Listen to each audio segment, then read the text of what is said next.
All gravity, any day above ground, live it. I know I was supposed to do the show yesterday, but again, I said naps are underrated. So I'm going to do the show today because we got to talk about this voting block. Now, again, I've been on a crusade for the last few months talking about different voting blocks that are going to doom us all. We've talked about the white voting block. We've talked about the white conservatives. We've talked about the dumb servitude. We've talked about the grifters.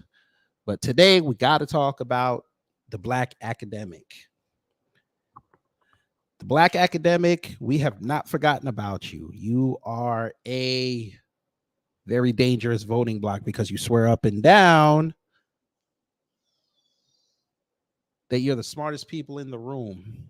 You went to college. You went to upper universities and you think you know everything. But then when you get to tweeting online, you get to social media, you get on TV, you say some of the most asinine things possible. And we just got to sit up there and look at you because you with the visibility, you with the degrees, you would think that you would be very judicious in what you say and how you move. But no, you come off like the Hottentot Venus. Except the ass is on your mouth and not behind you. But before we get that started, Hurricane IQ, hello. 225, hello. Brother Torian Rain, hello. Shout out to Brother Torian Rain for talking with Afro in the closed view about Michael Jackson. Michael Jackson's birthday is today. He would have been 65. Shout out to that man. Him and James Brown are celebrating right now. But we got to talk about this family. Reese Colbert. I know that name might not be familiar with everybody, but she's one of Roland Martin's Power Coon Rangers. Oh, yes, the Power Coon Rangers. She ran outside over the Trump mugshot, and she couldn't wait to get a piece of it. Now, you figured she might have said something intelligent. But then again, when you get on Roland Martin's platform, you're not required to say anything intelligent.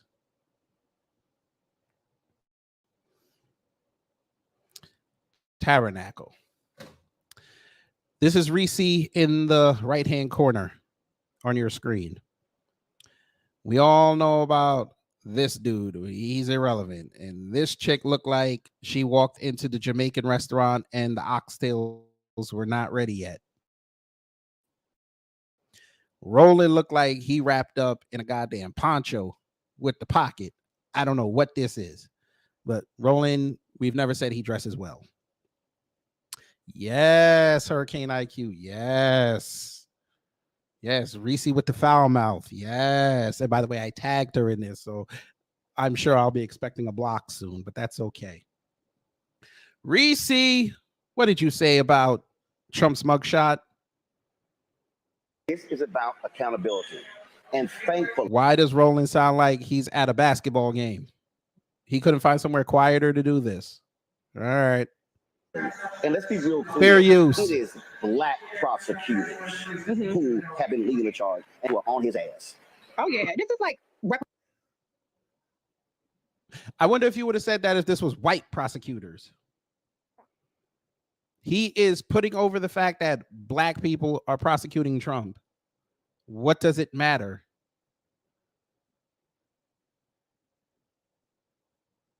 I thought justice was supposed to be colorblind. Isn't that what the statue means?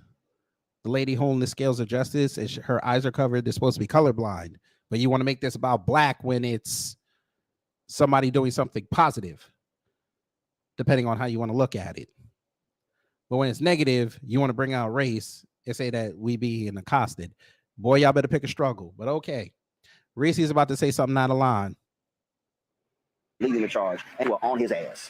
Oh, yeah. This is like reparations criminal justice style. You know what I'm saying? Like, this is the same person that put out a full page ad falsely accusing and calling for death penalties for teenagers in the Central Park 5, now exonerated 5. These people who thought they were exempt, who thought this was all a game, and who, be clear, targeted Georgia because it is Black votes that put Biden over the edge, Biden Harris. And so this just all feels very Black. It just feels like big Black payback with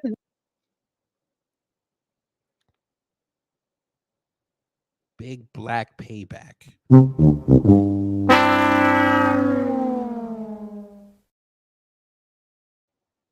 Big Black payback. Uh-huh.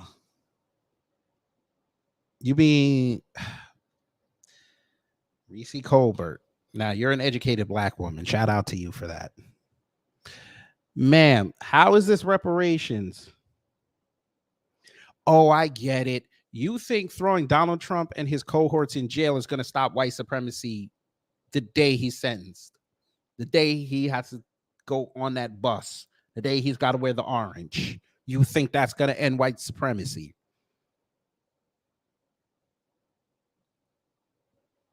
Oh, I get it. You think Donald Trump and his cohorts going to jail, including the Black guy that's still not out, you think the day he gets on that bus to go to the federal penitentiary with his cohorts, they're going to give out checks to the cousins?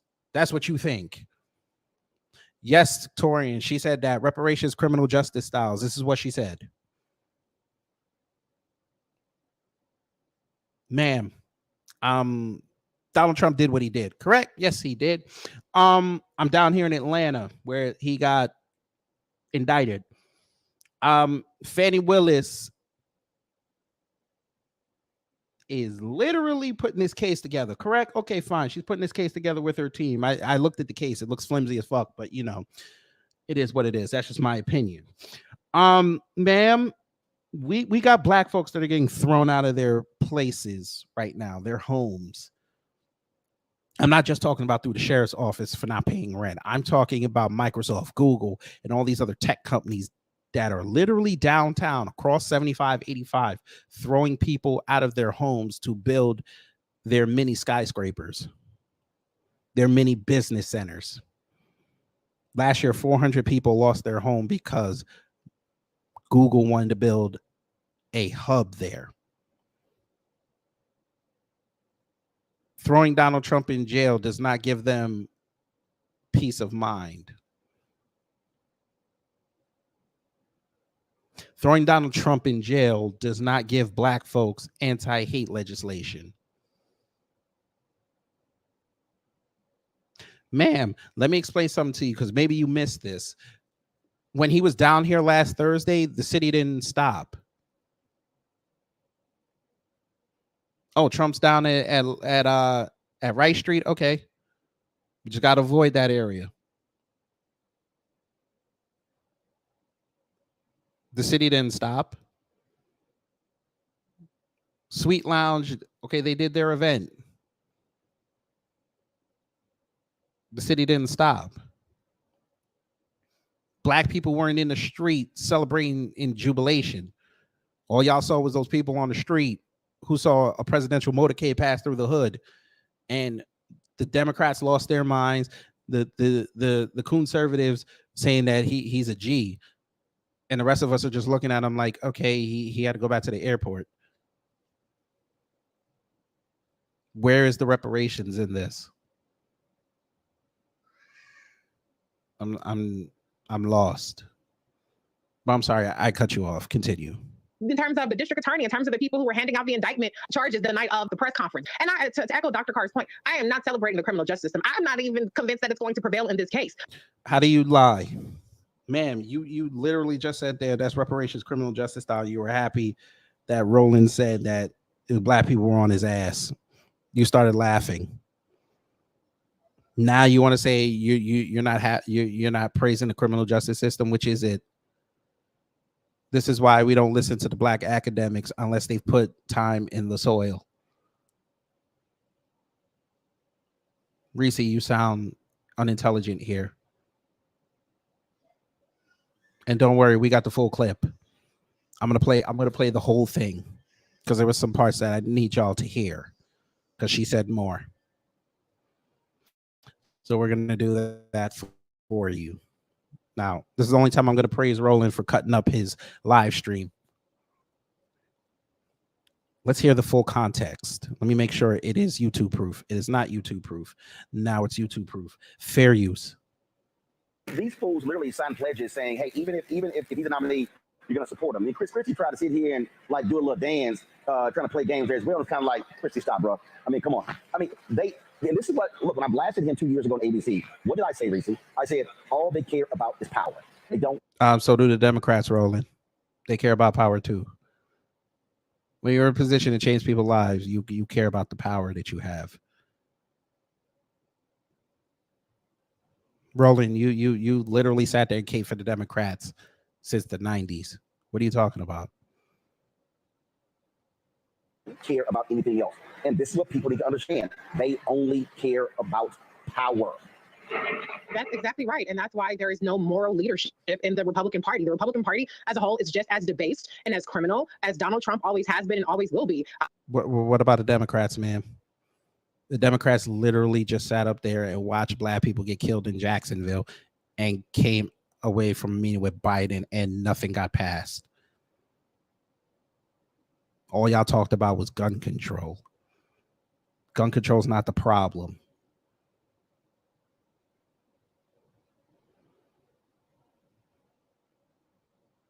I think that Vivek Ramaswamy should get one of those N-words for Trump shirts too, because he just a little Indian N-word up there. Paper for Trump, and it's not going to work. Maybe you can get. You're going to get in trouble for that, Reese. I hope you know that. You just called him an Indian N-word. You're going to get in trouble for that, but they don't care because you're irrelevant. But go ahead. And by the way, Reese, question. You need to talk to whoever does Roland's thumbnails because this picture looks crazy. They made you look nuts. I'm just saying. You might have to talk to Roland about that.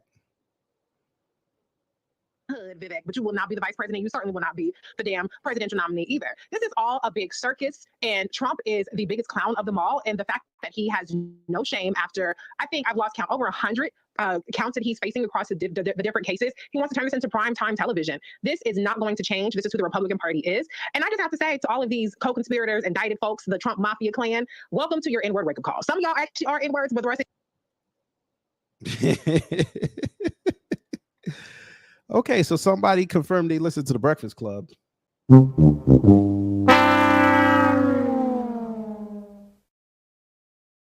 A bunch of white folks and one black man, an N-word wake-up call.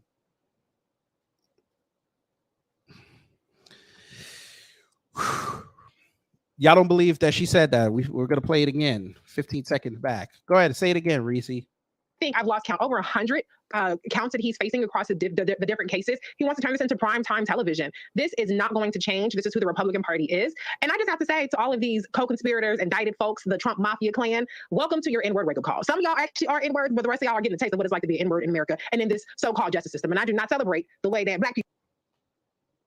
So, Reese, can you explain to us what being... I'm sorry, family. I'm going to use the word. Reese, can you explain to us what a nigger in a nigga or nigger, whichever one you want to use? Can you please tell us what that feels like? Since you have intimate knowledge, of course. Can you please tell us what being a nigger in the justice system means? Because I don't know. I think I can speak for the family here and those who are going to watch on the playback. We're not niggers. We're not niggas. I didn't realize we're black folks, black people. Black Americans, B1, on code immigrants, on code people from an immigrant background, such as myself. We don't know what niggas in the justice system feel like. We don't have those experiences.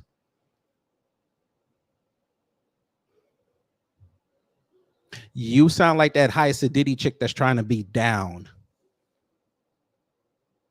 You sound like a reverse valley girl right now.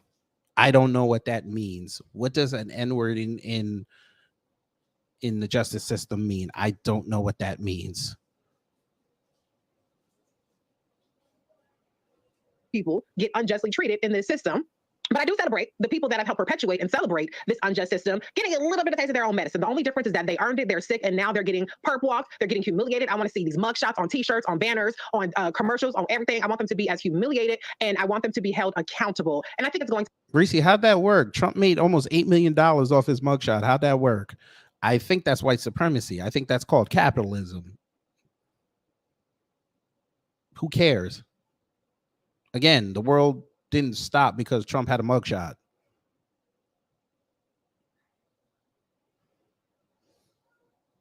So what? People get mugshots every day, B. Means nothing.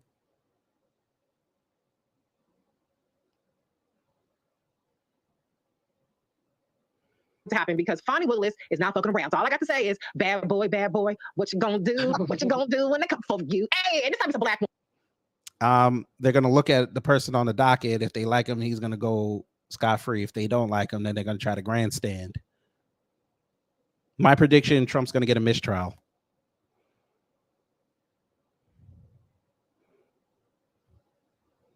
That's how I look at it. I think if it goes to trial, he's gonna get a mistrial. Then y'all gonna be coming on Rolling Show screaming that the justice system is unfair.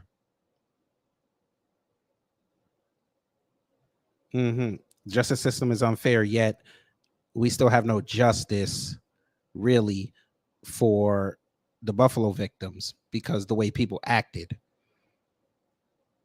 Yeah, I know Peyton Gendron got life in prison. That's fucking great. He should have gotten the death penalty. That's just how I feel. But the way America acted with that tragedy and how quick they forgot about it, but they're still talking about Uvalde a year later. Yeah, that's what we're aiming to change.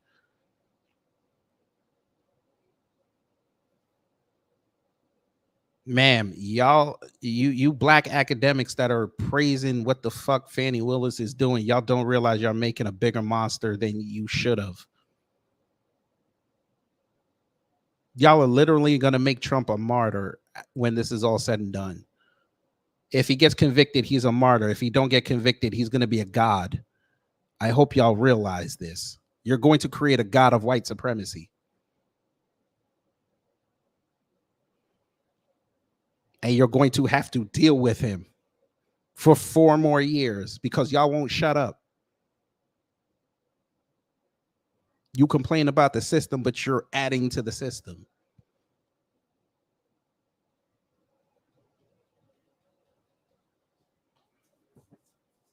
I see why Roland brings you on the show, because he needs the stupid academic on there to say something inflammatory to get hits.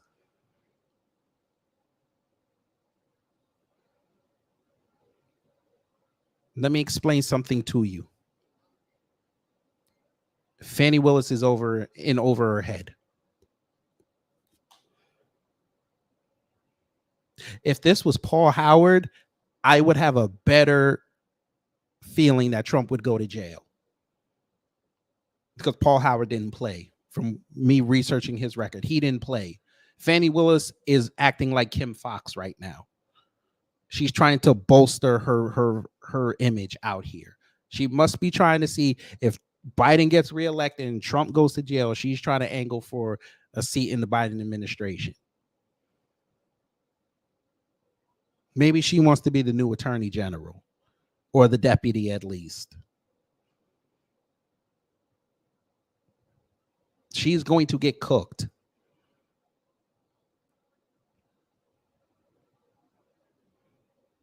But okay, y'all want to praise this. Fine. Nothing wrong with that. Again, y'all just going to look dumb as hell when this is over. But maybe this is what you want. Maybe this is what you want. I'm just thinking out loud. Maybe this is what you want. But the fact that you said that was reparations for a mugshot, okay, great. Got it. Moving on from Reese Foulmouth Colbert. And by the way, Reese, if you do see this before I end it and you got a problem with it, hey, pull up. We can have the conversation. You can tell me how this is reparations to our face. Collective faces.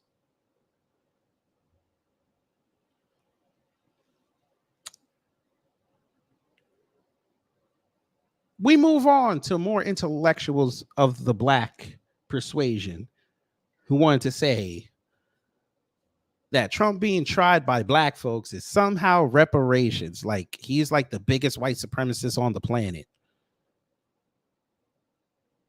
Okay, sure. Tabernacle. I came across this post. Somebody named Extraordinaire. Don't know him. Just came across. He said he's wanted by the mainstream media. Okay, never heard of you, but all right. He wrote and put this picture up. This should go viral because it's true. Pass it on. It says, freedom. It's now as clear as a summer's sunny day that the descendants of slavery's prayers are being answered. Who would have thought that Donald Trump would have been taken down by an African-American judge and 2 African-American prosecutors? Who would have thought in 1619 that this would happen today? I'm sorry. Y'all are acting like Trump is the Highlander. I didn't realize Trump lived for 404 years and now he's getting his comeuppance for centuries worth of crimes. Didn't realize this.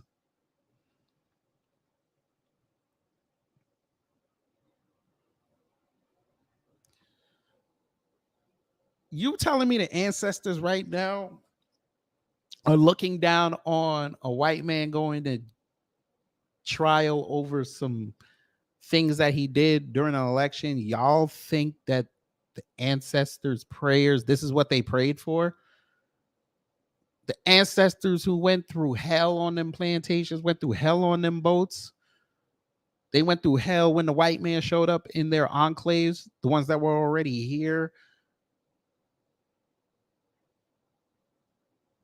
The predecessors who went through Jim Crow, the predecessors who watched their babies get stomped on and then fed to alligators, the ones who were lynched, Emmett Till and his people, Crispus Attucks. We could go down the list. Everybody down to Jalen Walker. This is all these people that are lost their lives due to white supremacy. You're telling me, along with them and the ancestors, they prayed for this. For one man to face justice for something. One man and his cohorts.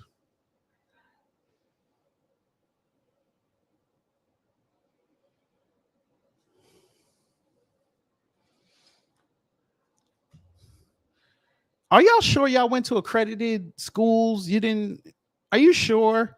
Are you sure those degrees that y'all like to do, y'all weren't like them Nigerians with them fake diplomas? Are we sure? Did y'all graduate? Who says this?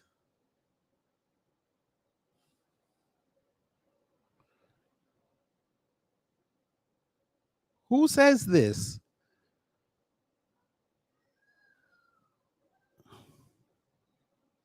Oh no, I'm embracing villainy today because this kind of stuff, our children see this stuff. And then we're going to have to go re-educate them on what justice really is. This is nothing. News. Okay, let me tell y'all something. This is how I play in these political circles. If Trump wasn't getting indicted, this would be a very boring election cycle. I'm going to say that again. Without a Trump indictment, this would be a very boring election cycle. Dare I say 2022, the midterms were more exciting than this would be without a Trump indictment. Because if Trump wasn't being indicted and he was just able to run regularly, nobody else in that race would be even in the race. They would have conked out way before the first debate. They would have just went to the first debate just to see where they would impress this man enough to get a job in the administration. Everybody online would have been like, well, you know what? It's Trump's game to lose. Fuck it. I mean, it's Trump Biden. We might as well just get ready for that. Who do we hate more? You had the nerve to put this up.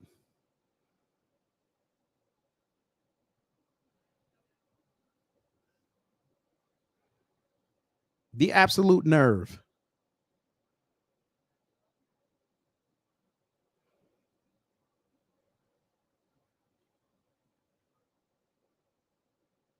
Interesting. Okay. Interesting. Yeah. It's funny that y'all love bringing up Trump's indictment, but y'all watching your party and the party that you love, and ironically, they're a bunch of jackasses. Your party is crumbling before your eyes, but you figure we're the loyal black folks, or we're going to vote 90% for Biden because we just don't like Trump. Damn the fact that gas is damn near $4, probably where I live.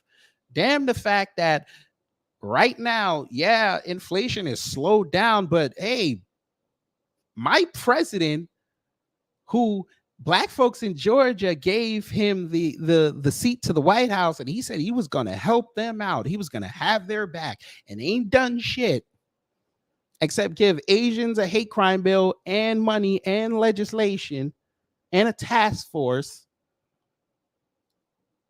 giving money to Ukraine every other 3 days, put out a damn infrastructure bill. They ain't doing shit. Worrying about electric vehicles where they pollute the environment way more than some fossil fuels. He falling asleep everywhere. He went to go see people in Hawaii and couldn't give half a damn. Now they're running outside saying Obama's running the administration. You're watching your whole goddamn party crumble, but you're more worried about a Trump indictment. And you basically now today, you got a new coon out there who looked like the Catwoman character from the 1960s Batman cartoon out there caping for DeSantis as a Democrat, which should already tell you they're two wings of the same bird. That's what you're not focused on. Jeff Bezos is focused on it because somebody in his organization, not one, not two, but 3 people collaborated for this article. That came out a month ago. Democrats worry their most loyal voters won't turn out for Biden in 2024. Well, no shit. No kidding. People got kids to feed out here. People got mortgages, rent. People can't even get catalytic converters anymore. Yeah, now the car prices are dropping finally, but you still got to wait another 6 months. BRICS is whooping ass right now. Their 2024 is going to be a very interesting year, but y'all not talking about that. Hey, Roland, you got 1 million people on your channel, and you ain't mentioned BRICS not one time. Lisa Cabrera got 1/10 of what you got, and she's on BRICS right now when she don't have to. Educating the black folk, but you swear up and down, you got the Black Star Network. You got people like Reese Colbert worrying about Trump. Why is she not out there educating her people, her following about BRICS? Why is she not talking about black maternal mortality rates since Kamami won't do it?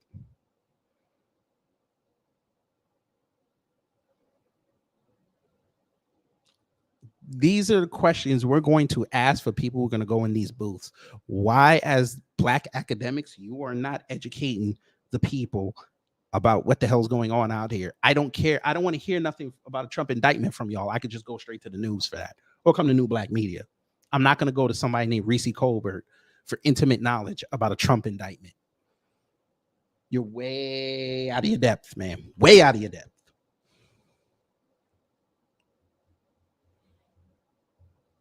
I bet you if she was here right now, she couldn't explain to me about this article. Bet you she couldn't. She couldn't give me 5 accurate reasons why the Democrats are losing the black vote right now.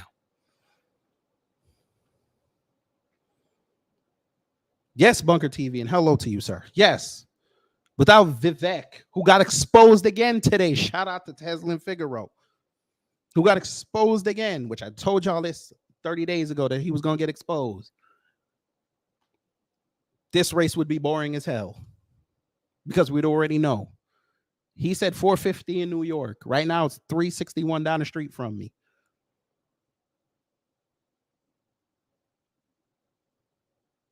Dominic Bright, hello. I am going off because this is ridiculous.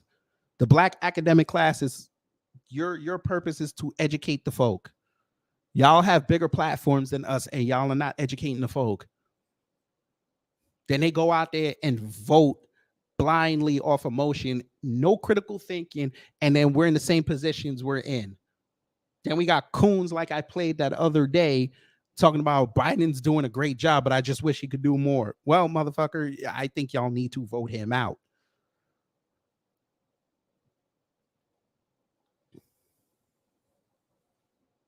Because your boss at work would not hesitate to fire your ass if you're not performing up to the job's expectations and beyond.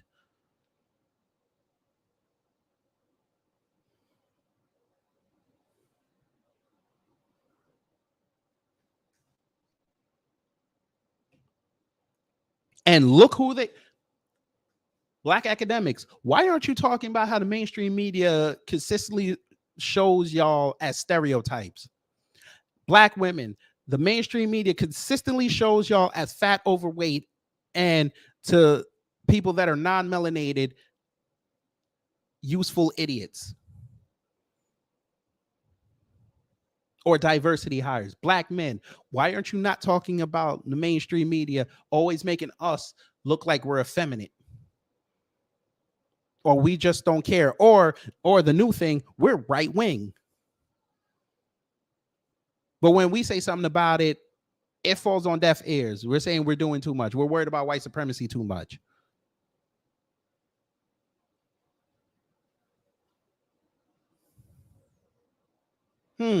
Interesting. Okay. Democrats are worried about a potential drop next year in turnout among black voters, the party's most loyal constituency, who played a consequential role in delivering the White House to President Biden in 2020 and will be crucial in his bid for re-election. Their concerns stem from a 10% point decline in black voter turnout in last year's midterms compared with 2018, a bigger drop than among any other racial or ethnic group, according to a Washington Post analysis of the Census Bureau's turnout survey.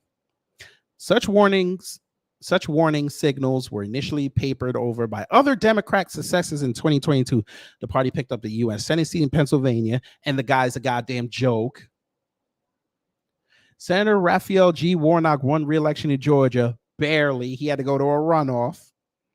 And anticipated losses in the House were minimal because people didn't go outside. Because Trump wasn't there. But in key states like Georgia, the center of Democrats' plan to mobilize black voters in large margins for Biden in 2024, turnout in last year's midterms was much lower among younger and male black voters, according to internal party analysis. The drop in black turnout has become a focus for Democratic leaders as the party reorients to next year's presidential contest. This should tell you something right here, family. This sentence right here. That's all they're focused on. Nothing for the locals, nothing for the state. They're only focused on making sure Biden stays in power. Reese Colbert, the jackass that was next to you with the glasses that's always there. The other chick that looked like the oxtails weren't ready at the Jamaican restaurant. And Roland. They're not saying none of this unless it's somebody they like, i.e. Gary Chambers. And we saw what happened with that.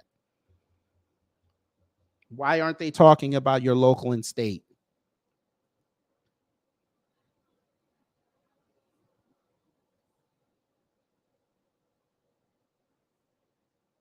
Y'all are so focused on Trump, Biden, and whoever else. Y'all are not focused on where people live.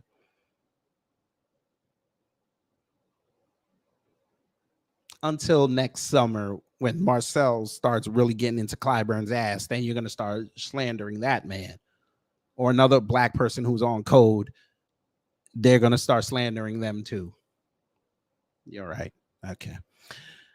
Biden's election in 2020 hinged on narrow victories in states like Georgia, Wisconsin, Michigan, and Pennsylvania that former President Donald Trump had won in 2016. Democratic activists are cautioning that the party can't afford to let support from black voters slip. Well, it already slipped.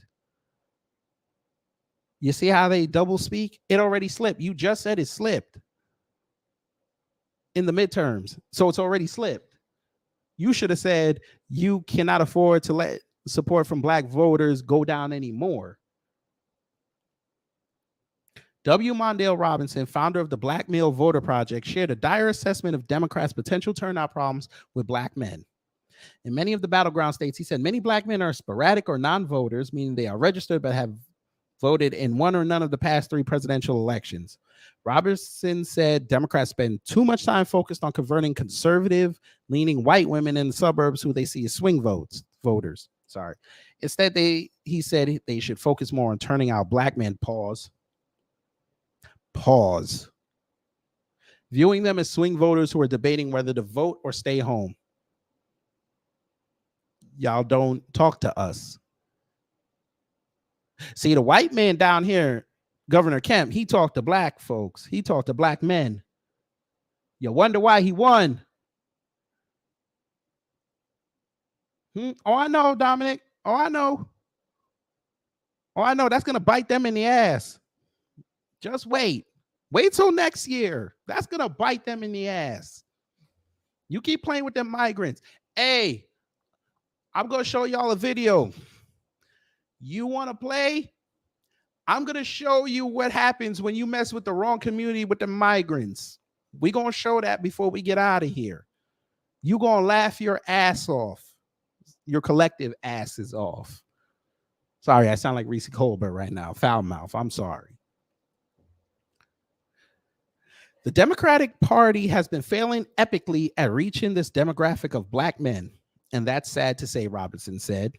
Black men are your second most stable base overwhelmingly, and yet you can't reach them in a way that makes your work easier because they're not offering anything.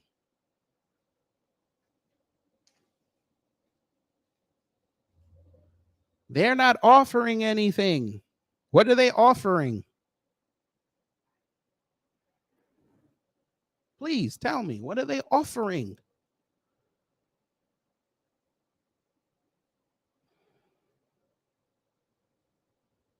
They know exactly what black men have been saying. We won't. They don't want to listen? Cool. They're going to listen on November 5th when they get them returns in. Biden loses. And all these local and state people that they wanted to prop up get their asses handed to them. Then they're going to cry foul. This is becoming a right-wing country. And they're going to blame us for it. Meanwhile, we're going to be like, okay, we did our civic duty. We're going to sleep and we got to get up on November 6th and go to work and go live our lives and raise these families and make sure we come home at the end of the day. But y'all don't want to talk about that. All right. Biden's political team says has received the message and is taking action, especially among younger black men, aka $25 million.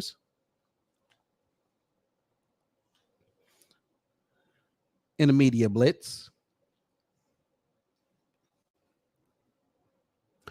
We have to meet them where they are, and we have to show them why the political process matters and what we have accomplished that benefits them, says Cedric L. Richmond, a former Biden advisor who is now a senior advisor of the Democratic National Committee. So that's what happened when he left. He went to go work for the DNC.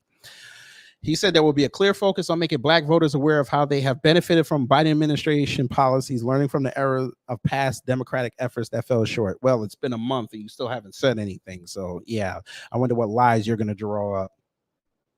Surprised you didn't put out the graphic like you did a couple years ago that you saved 16 cents at the cookout. Yeah, that went over well.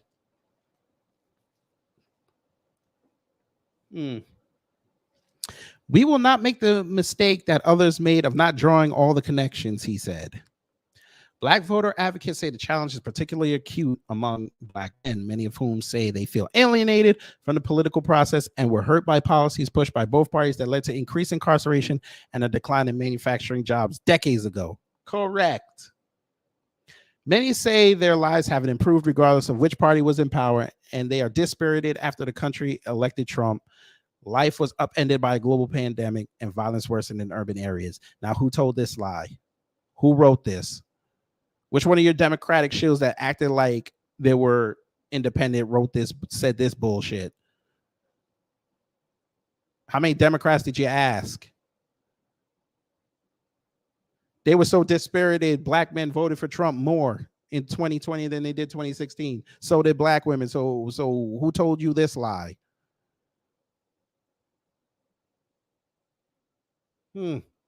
Interesting. Many Democrats interviewed. You only asked Democrats. Of course you did. Why not ask people that are moderate or independent? Nah, we're not going to do that. We're just going to talk about Democrats. Many Democrats interviewed say they were less worried about black women. Woo! Hey, black women. Black women. Did you hear what I just said? I'm going to blow this up so you can see that I'm not lying that I read that. Black women, they're telling you their plan for next year. They're not going to focus on you. I wonder how you feel about that. Black women, sound off in the live chat and the comment thread.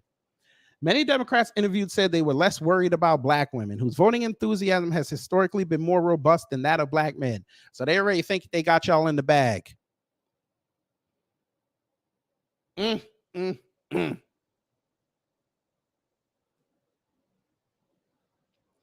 Black women were a huge factor in Biden's victory in 2020. And where did that get them? Advocates expect that trend to continue, particularly with Vice President Harris on the ticket and the appointment of Supreme Court Justice Ketanji Brown Jackson, who both made history as the first black women in their roles. Number one, she's not black.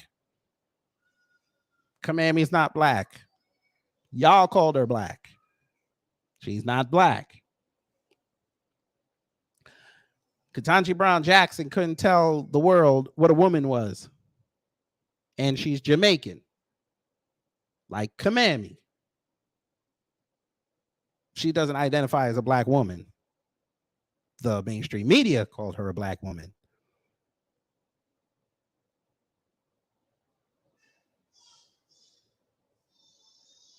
I'm sorry, I wasn't supposed to say that, but I said it. I continue. Terrence Woodbury, chief executive of Hit Strategies, looked them up one time. A polling firm focused on young, non-white voters has been shopping around a PowerPoint presentation to liberal groups warning of the need to act soon to convince black voters that they have benefited from Biden's time in office. Where? Part of the problem, he argues, is that the party's focus on Trump and Republican extremism is less likely to motivate younger black men than arguments focused on policy benefits. Again, black men have told you, black women have told you what black America needs, and you will get the votes. Y'all do not want to do it. So screw you. The messaging, he has argued, must focus on how black communities have benefited from specific policies. Jacksonville's area where they had that shooting with like a word.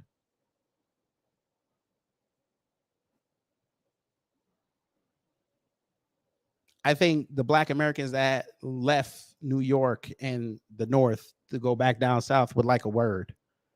How they upended their lives for a new beginning somewhere else when they shouldn't have had to do that.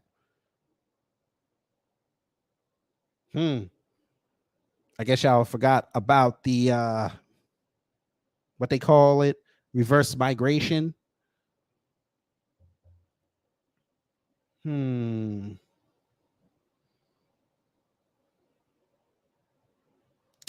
His own polling has shown that voters' belief that their vote doesn't matter is the greatest barrier to voting among black Americans. Did you hear what I just said? I'm going to read this again. His own polling has shown that voters' belief that their vote doesn't matter is the greatest barrier to voting among black Americans. Now they're talking about you guys. Because remember before, they didn't even mention black Americans. They mentioned black men, black women. Now it's black Americans. Peep the verbiage, ma'am, sirs. This is what we do for y'all down here in New Black Media. This is what Reese and them will not show you.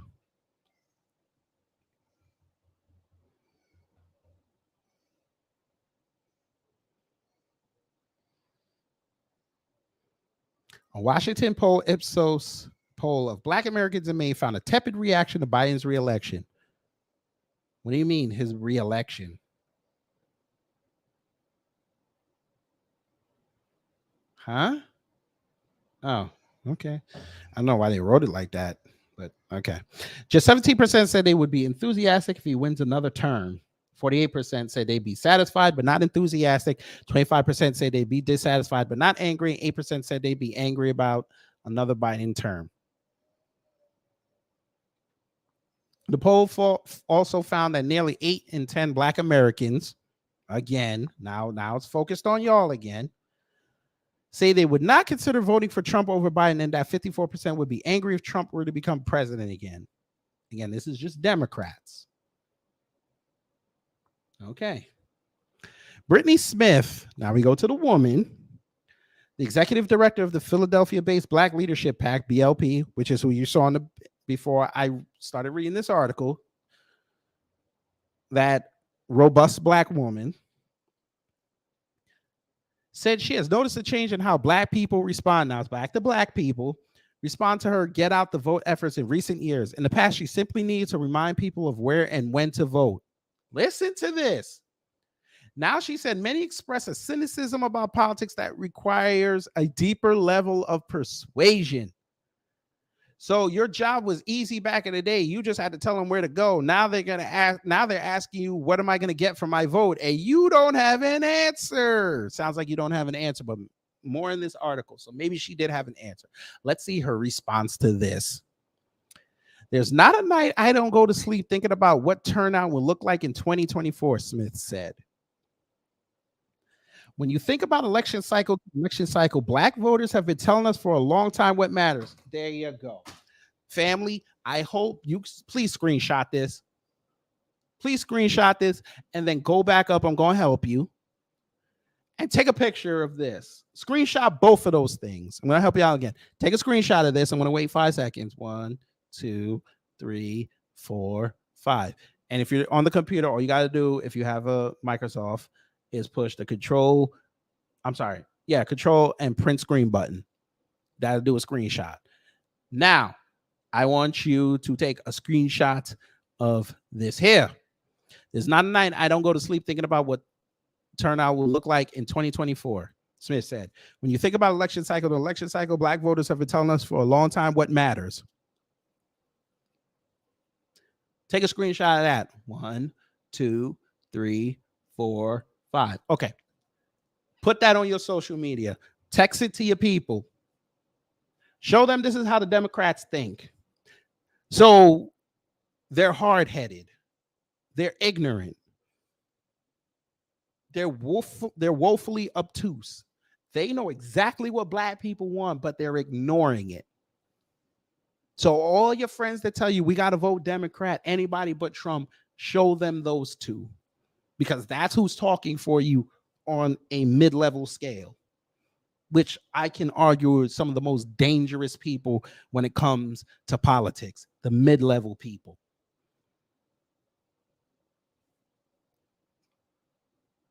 She's literally telling you, Philadelphia, big Black population, they know exactly what the issues are in Black America, and they will not address it. All they have to say is Trump is bad, the GOP is bad, the Republicans are bad, which is all true. But they will not tell you how the Democrats are going to counter that. They're going to feed you lies from Biden's administration, which without us, you couldn't go fact check and tell them that they're full of shit. But we continue.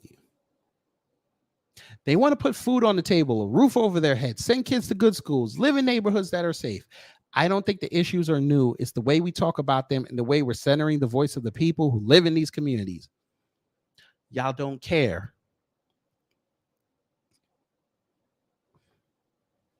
Happy Black people means you have no power.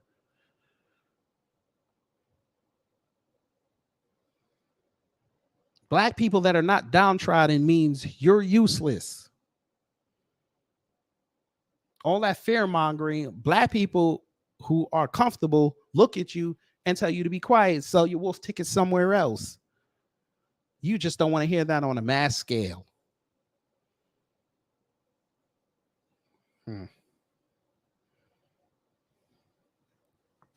Some Republicans say they see an opportunity to siphon off some of those disenchanted black voters in next year's presidential election with messaging on some key issues.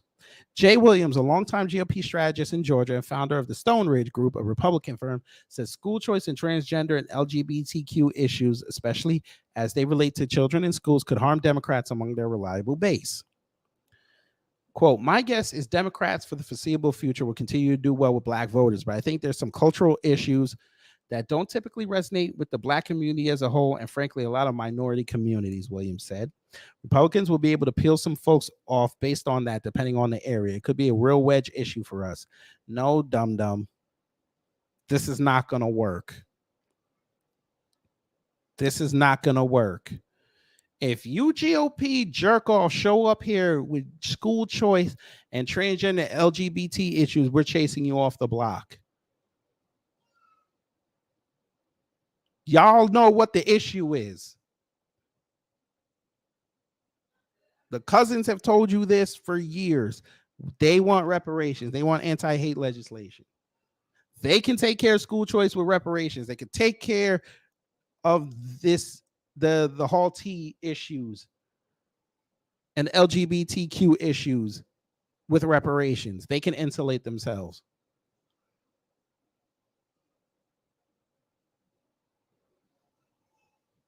How about promising that you're going to,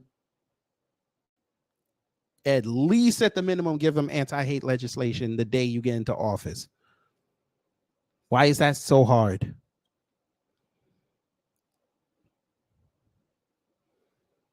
Your man that y'all are backing right now, even though y'all don't want to admit it, is Trump. He already told you. He's the only one that said, reparations may not, I don't see reparations happening, but I don't mind having a conversation. And he's MAGA. Marcel Dixon has already proven to you, as long as you break it down to MAGA correctly, line by line, number by number, they'll get on board with it. You can turn some heads.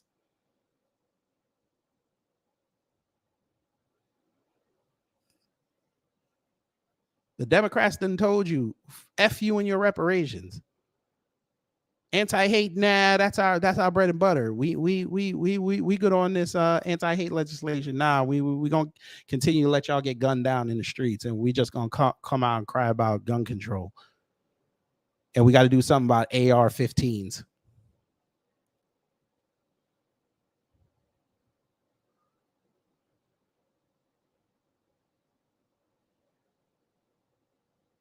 And we'll fleetingly mention white supremacy, depending on how the black grassroots use it in a week. We'll just do it a percentage of the time that they did it. Yeah.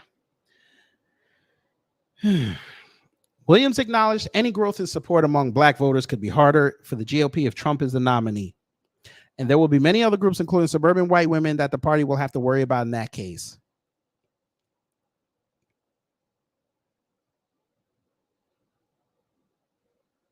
Again, sir, you saw the exit polls like we did.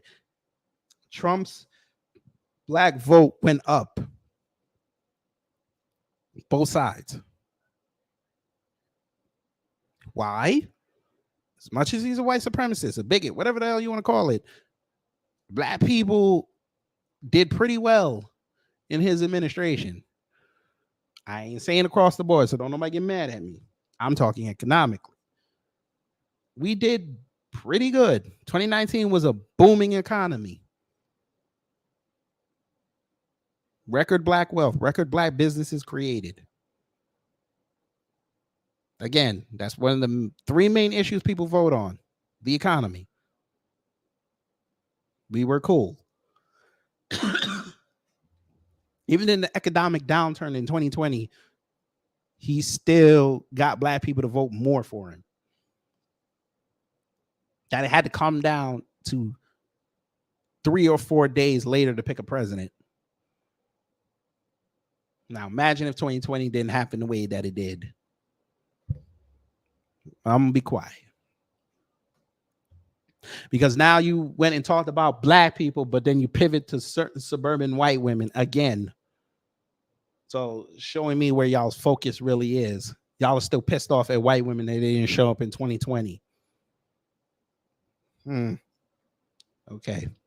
He added that he expects Republicans to have a better return on investment with other minority voting blocks, such as Latinos and Asian Americans, because I don't think they're as in lockstep with the Democrats as the black voter bloc is. So the GOP is telling you where their focus is. Yeah, I think we can shave off a couple votes here and there, a couple percentage points. But yeah, we're gonna focus on the minority and the white supremacist adjacent folk. You know, the folks that are anti-black. But I ain't supposed to say that. Keep talking, Jay. You might be getting an email from me talking about I want you to come on here and tell me all this. Keep talking. Meanwhile, Democrats say they are significantly more worried than that black voters will sit it out rather than defect to the Republicans. Well, no shit. Sharif Street, a Pennsylvania state senator and the chairman of the state Democratic Party, says it's incumbent on the party to give people not just something to vote against like Trump, but something to vote for. Peep the wording again, family. They're more worried about Trump than working to get you tangibles. This is literally anybody but Trump. Ultimately, the Democratic Party is in the right place substantively on all of these issues, he said. But we've got to understand that people just don't know that. Sure. We have to message to people so that they know where we are. And being better than the Republicans is not always enough to get people motivated to vote. In Detroit, liberal organizers targeting black turnout have made education about how politics work a centerpiece of their pitch, along with concrete examples of policies that have benefited people from state and federal legislation. Please go ask Flint. Please go ask Pontiac how that's working out. I'd love to hear their answer. Go to Highland Park. Please ask them how this is working out for them.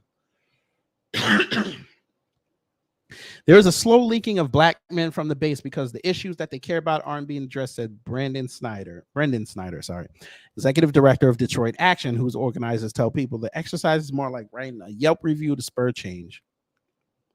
We have politics that were created by both Democrats and Republicans that don't get to the heart of what our community cares about.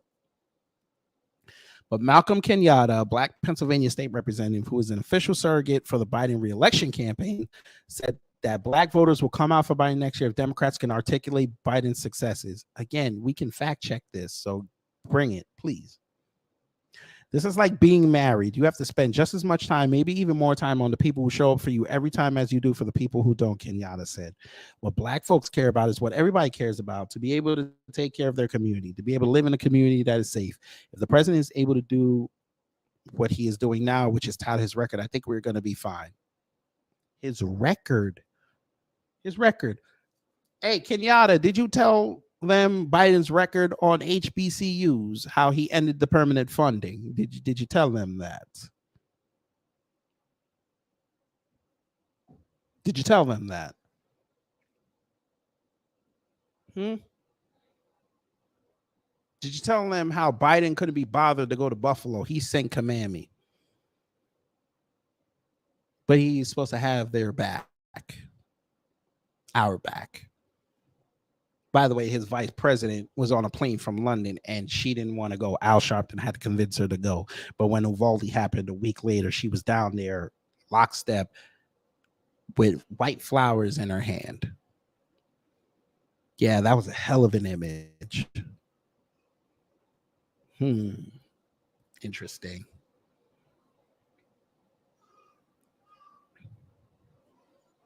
Did you tell him how Biden this past weekend heard 3 black people get killed? And all he could say was white supremacy. No anti-hate legislation, none of that. You invite some coons to the party and they talking about gun control.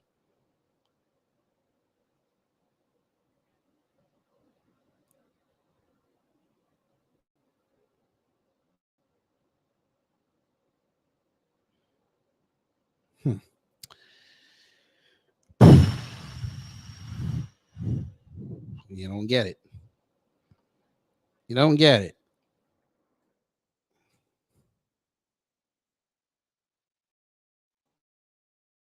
All right. By the way, Donald General still hasn't put out a statement about that shooting. I just wanted y'all to know that.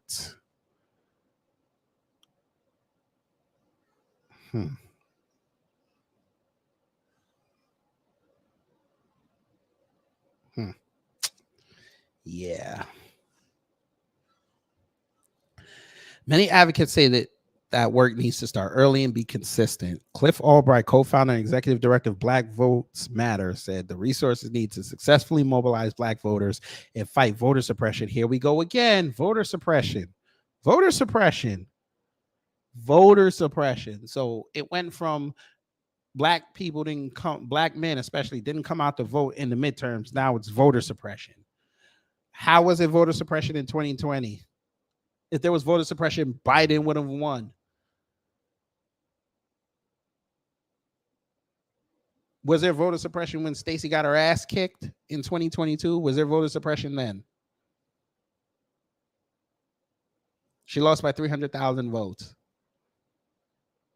No, it had to do with voter suppression. Had to be voter suppression. Not that she was a shitty candidate.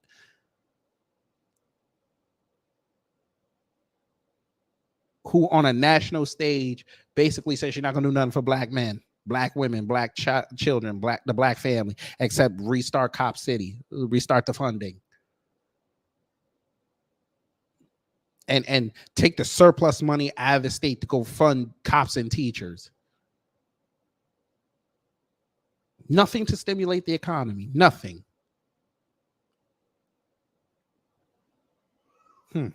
Interesting. The resources needed to successfully mobilize Black voters and fight voter suppression in key states were too little and came too late in 2022.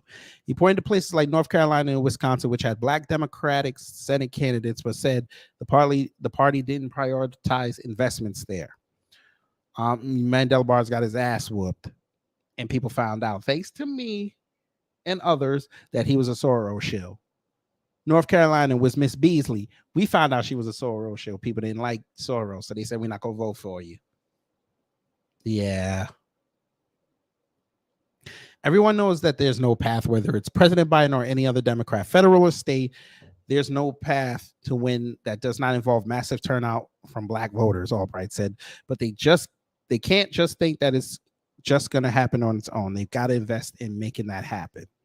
It's a message also stressed by Mandela Barnes, the first Black lieutenant governor of Wisconsin, who ran for the Senate in 2022 and lost by only 26,000 votes, much of which could be attributed to depressed turnout in the heavily Black city of Milwaukee. Barnes is president of Power to the Polls Wisconsin, a new organization dedicated to working year-round to boost engagement and turnout among Black voters in the state. He's also trying to support diverse candidate. There it is.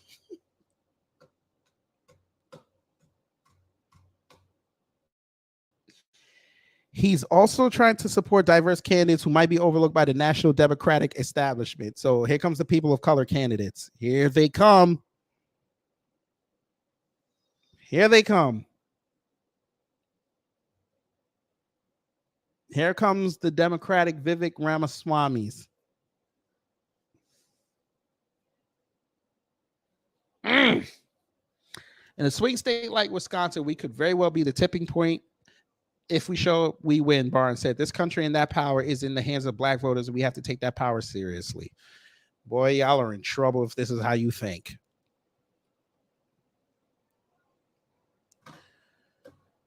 I'm sorry that took long, but yeah, I want to make sure that you guys get all this.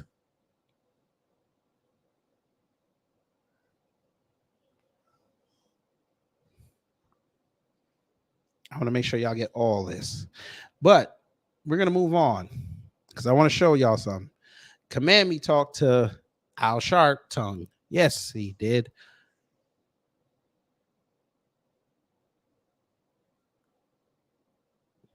She talked to Al Sharpton.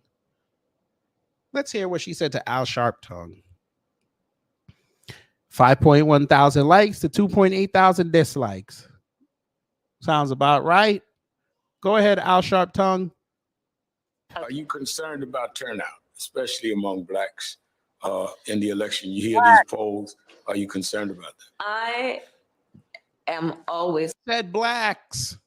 Red flag. He said blacks. concerned about turnout, whatever election we are talking about. Because let us, Fair use. in a moment where we thank everybody for what they did to turn out in 2020, appreciate that it takes an effort to turn out to vote. People have things to do. They have obligations. If somebody's working 2 or 3 jobs, if they've got a bunch of children and they need to worry about who's going to take care of the kids while they go vote, or people have obligations every day. But the people who, especially the people who have most at stake in the election, are often the people who least have the luxury of taking time out of their day to do something that is not an immediate obligation. So I recognize that. And I recognize that when people make the effort to register to vote, to fill out that ballot, to go to the polls and vote, it is an effort that we should appreciate and be thankful for when they make it. I'm worried about it because I also know that there has been a lot of effort and laws that have been passed to try and make it more difficult for people to vote. I mean, can you imagine, Rad? Oh, good God. In the United States of America, we went through all these fights, the March on Washington, John. Family. She said the key word. Who is we? Who is we? I know y'all are asking them questions. Well, Torian, I mean, she lives at the Naval Observatory out there. That's a nice place. I'm just saying, she might be losing that, and then she ain't gonna have nowhere to live. She's gonna have to fly her old Doug and the 2 kids back to California. I'm just saying.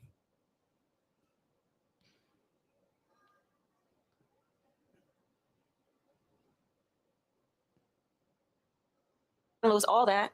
And these so-called leaders who are so bold as to unapologetically propose and pass laws to make it more difficult for the American people to vote. The gall. So I do worry that we have to do everything we can to remind people why it's important and also fight against those people who are trying to make it difficult. I have a question. All right, let's just say, let's just take her assertion as truth that all these states are passing laws to suppress the black vote. Let's just say that they're doing that. What would how would you spin it? How would the Democrats spin it if black voting came out in record numbers, but the Democrats still lost?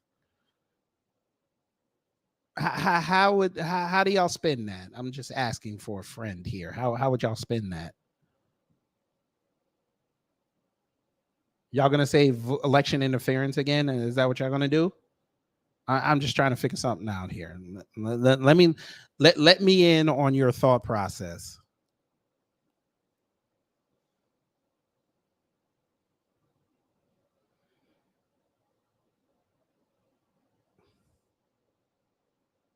Hmm.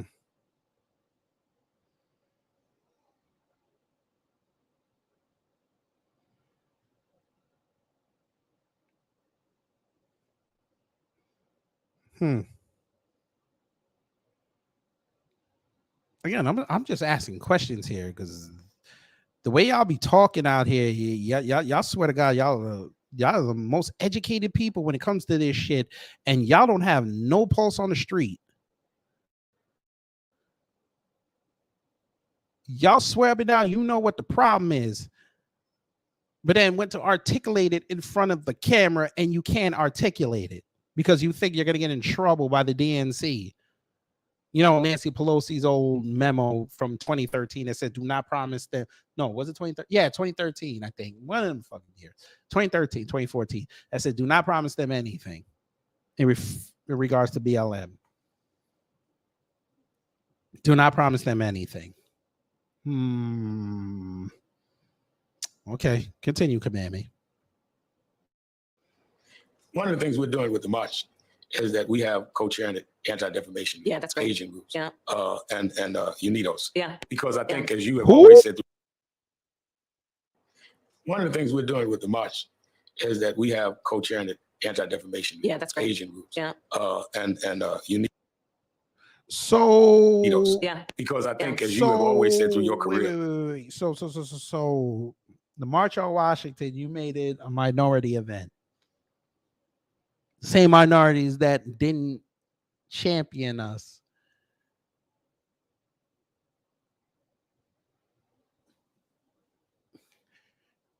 Okay. Al Sharpton. The March on Washington, again, I'm not knocking it. It's the 60th anniversary. I'm not knocking it. Do your thing. Sir, you watched the ADL literally try to throw Kanye West into the gulag. You literally, regardless of what he said, you watched the ADL go on a jihad against a black man. Then you watch them do it again to Kyrie Irving. You literally watched the ADL try to take away that man's livelihood. And you partnered with them for the March on Washington.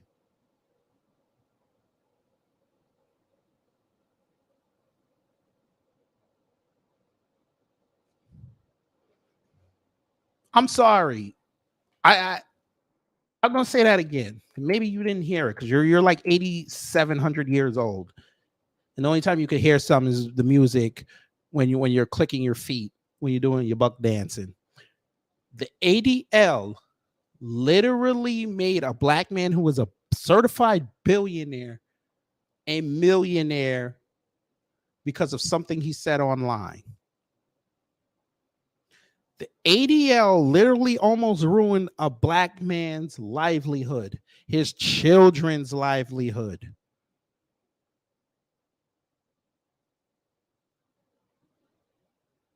Because he tweeted something, a link to somebody's DVD.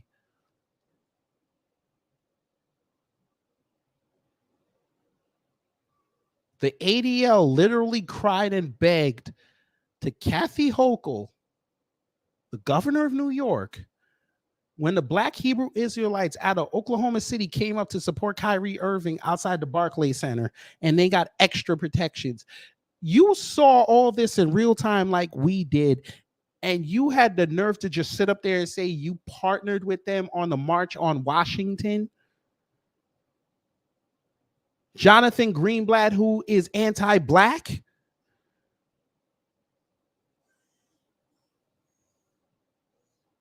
Are you serious right now?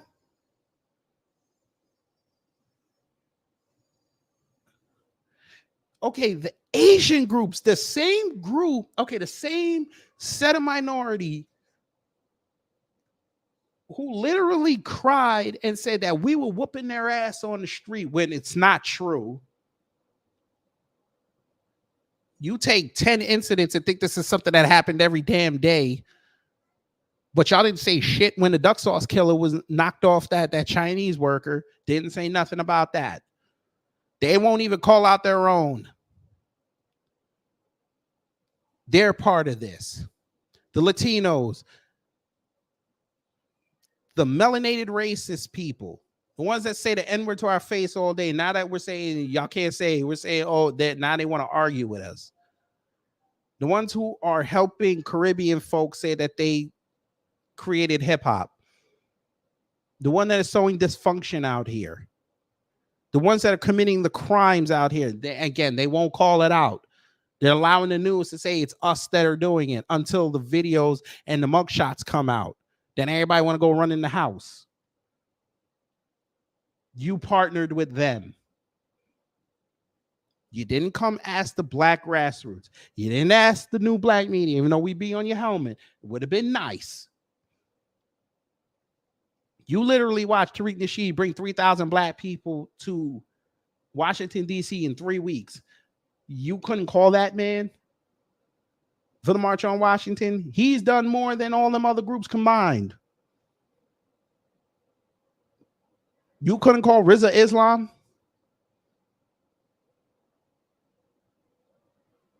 You couldn't call Bob Johnson. You couldn't call... Hell, I wouldn't even have been mad if you called Tyler Perry. Get the exclusive rights to BET Plus, because he owns BET Plus. Well, BET outright, but whatever. Couldn't call him. You couldn't call Diddy Revolt. You couldn't call him to get the exclusive rights to so black folks can at least make some money off of this. You didn't do none of this. You called up every other person of color interest group in the country to partner with the March on Washington. Got it. I just want to know where you stand, sir. That's all that's why I was asking questions and making statements. I just want to just completely understand where you're coming from. But go ahead, continue. It's about bringing everybody together. The coalition. And if there's no coalition, there's no victory for any of us. And is that what you hope, that despite all of the acrimony we hear from some circles, despite you being targeted, at least politically, is that what you hope in this hour? Yes. That we can do, is get beyond whatever tribal differences? Yes. And when we look again as commemorating 60 years ago and the movement as it was and fueled and inspired. Who is we? There was a strong Who is commitment to we? the coalition. And again, if you talk about the ingredients, the essential ingredients in a movement that is about progress, the coalition is one of the most essential, which is grounded in the understanding and belief that the vast majority of us have so much more in common than what separates us. And also a certain level of faith to just understand and be guided by knowing that we all have a common purpose and a common destiny. And so let's do this What together. is the destiny? Right? When you think about what the hell did you just say? What destiny? What destiny? Oh, Jesus Christ. They just be talking. Just be talking. They don't want to click up with us, ma'am. I thought you knew this. They don't want to be with us.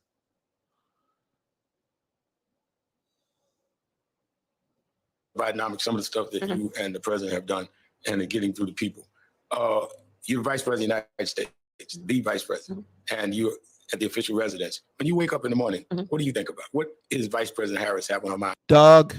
That's what she's thinking about. Doug. And when she wakes up, I know how all Americans, based on where they are, have got a variety of things. But share with me, what is it that you have on your mind when you wake up every morning? Our democracy. That's a damn lie, and you know it. That's a damn lie, and you know it. Democracy. I know about 30 Shut your face right now. You lie. How she lie? You wake up every morning thinking about democracy? I'm here to tell you right now, we don't care. Let me tell you. We don't care. How do you lie?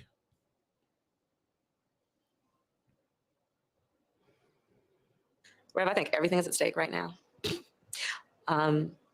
When I think about democracy, I think of it as its nature is there's a duality, there are two pieces to it. What is that? There's one aspect of a democracy that is about strength.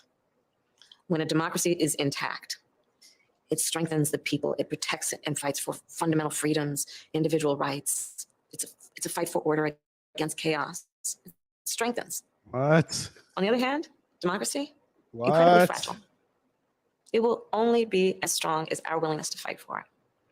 And right now, there are many forces that are attempting to purposely, I believe, weaken our democracy, purposely attempting to erode a sense of pride in the fact that we as the United States have held ourselves out and have been considered to be one of the strongest democracies in the world.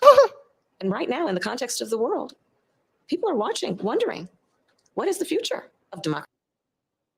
Ma'am, the entire world is watching us erode. What the hell are you talking about? The entire world is laughing at Biden right now. What are you talking about? Are you insane? She's insane, isn't she?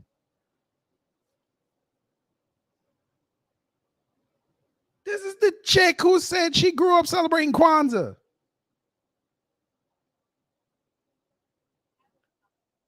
What? A chick from Canada celebrating Kwanzaa.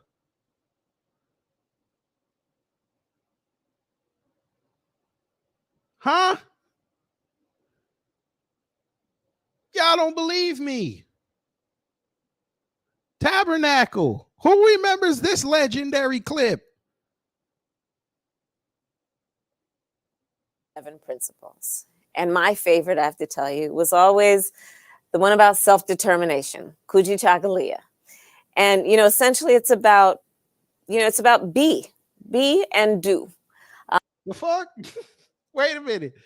I never noticed this family, but In the background, why is Coogee Jacalea's candle the only one lit? How are you going out of order of the days? The first one is supposed to be red, then the black, then the green, and then you alternate red and green to the last day. What? She can't even do it right. Say the be and do part again. That shit is hilarious. Leah. And, essentially it's about, it's about be and do. Be the person you want to be and do the things you want to do and do the things that need to be done. Huh? What is it? What? That made no sense. She literally just said this again. Democracy, incredibly fragile. It will only be as strong as our willingness to fight for it. President of the United States, the vice president, and you Say it again. the official residence. When you wake up in the morning, what do you think about? What is Vice President Harris have on her mind when she wakes up? I know how all Americans, based on where they are, have got a variety of things, but share with me, what is it that you have on your mind when you wake up every morning? Our democracy. You lying motherfucker. Rev, I think everything is at stake right now. Mm-hmm.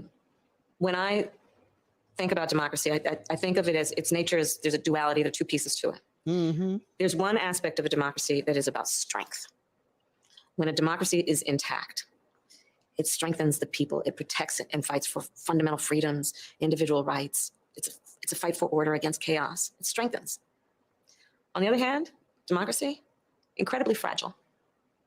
It will only be as strong as our willingness to fight for it. How could something that you strengthen still be fragile?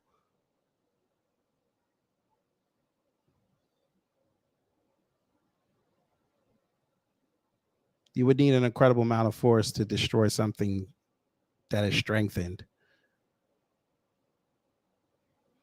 Ma'am, I can knock down a wooden house with an axe. Let me say it like this. Ma'am, I can knock down a wooden foundation with an axe. I can't knock down that same house with that same axe once the rest of the house goes up.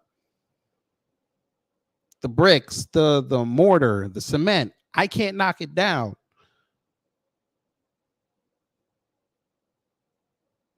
But we know a force has to be greater than the foundation of that house to knock it down. So what are you saying? When you said that, again, this is all I heard. Coogee Jacalea. And, essentially it's about, it's about be and do. Be the person you want to be and do the things you want to do and do the things that need to be done. That's all I hear you talking. You're saying nothing. But that's par for the course for you. Continue. And right now, there are many forces that are attempting to purposely, I believe, weaken our democracy, purposely attempting to erode a sense of pride in the fact that we as the United States have held ourselves out and have been considered to be one of the strongest democracies in the world. And right now, in the context of the world, people are watching, wondering, what is the future of democracy in America? And I mention that because I have been traveling the world. I have met with over 100 world leaders. Presidents, prime ministers, chancellors, and kings. And here's the thing about being the United States of America. When we walk in those rooms, chin up, shoulders back, with the self-appointed and earned authority to talk about the importance of rule of law, human rights, democracy. But the thing about being a role model, people watch what you do to see if it lines up with what you say.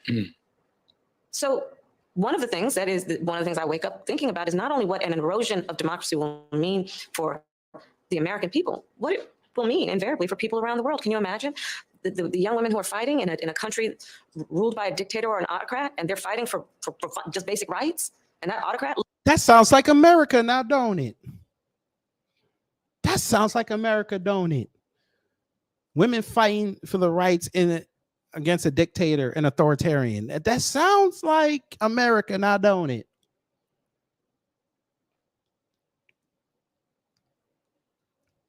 This is way over the edge. Like we it's not even over the edge. We died already. This is beyond the event horizon. Like we about to hit the vortex.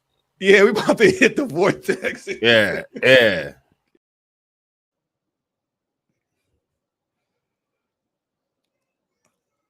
I blame whoever voted for this woman.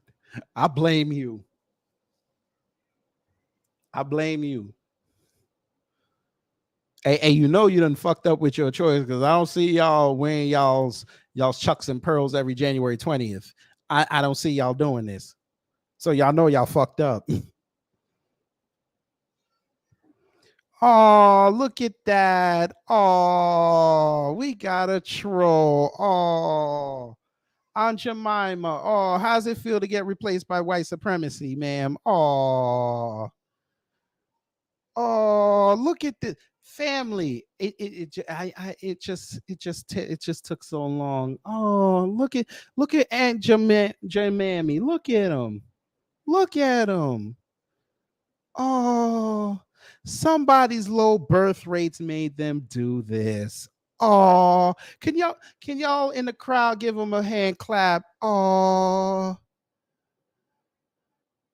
it's so beautiful to see them using big Ebonics words. It's so you know how Black Americans, FBA, ADOS, Freedmen, you got to give yourselves a hand clap for this. Look at the culture that people bastardize. Do y'all see this? Ebonics was a great language for y'all to confuse people on what you're talking about. And look at the low birth rates. Look at the Kardashians. They come in with Aunt Jemima. Oh, this is the best they could do. This is the best they could do. They're supposed to be supreme. They're supposed to be troll sorcerer supremes. And this is the best they could do. Oh, they want to offer me some pancakes with no sugar in it. Oh, Aunt Jemima is trying to get a rise out of me when she should be getting her hooks into the pearl milling company. They're worried about me. Ain't that something? A white recessive had to come in here and troll like this. This is not even trolling. This is a bad attempt at humor.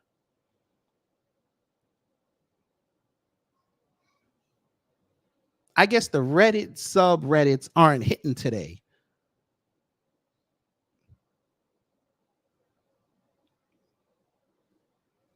I guess Tim Pool didn't go live yet.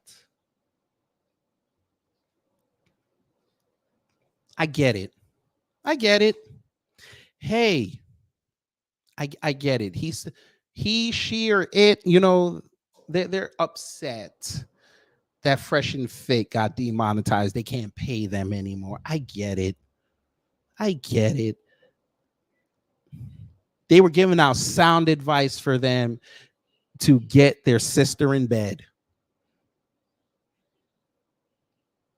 And they were one super chat away from having enough cojones to ask their father to hold the camera. They were this close. This damn close. I get it.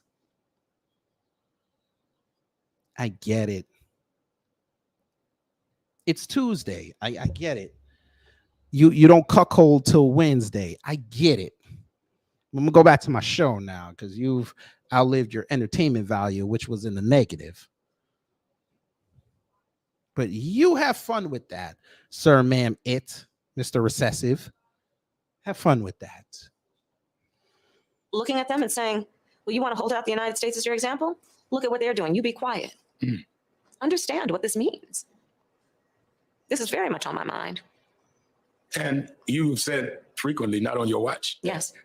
We fought many women, Yeah. blacks, others to become part of this democracy. That's right. On your watch, you're not going to let it go back to pre-1950 days. I love my country too much, and I'm not giving up on my country. Whoa. What did you just say? Wait, what? Wait, what? Go back. What did you just say? Women, Yeah. blacks, others Yes. to become part of this democracy. That's right. On your watch, you're not going to let it go back to pre-1950 days. I love my country too much, and I'm not giving up on my country. You're not giving up on your country. You mean Canada?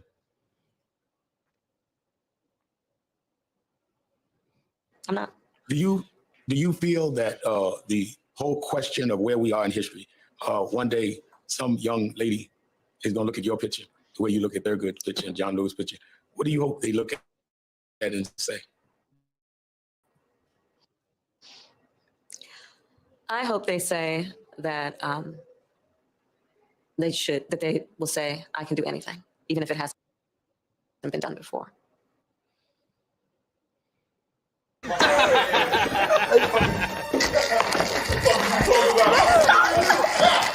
Hey, yo.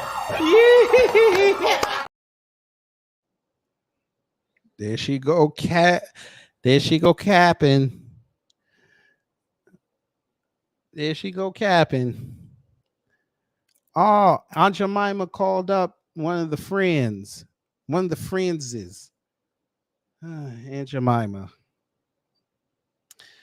That sounds like a you problem. That sounds like a you problem. Do me a favor, since you're ashamed to be black. Go bleach yourself and then drink that same bleach. How about that? Go do that.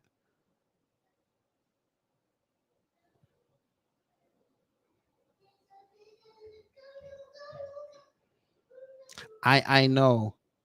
You Kardashian saw that white folding chair and you still get headaches. I get it. I get it.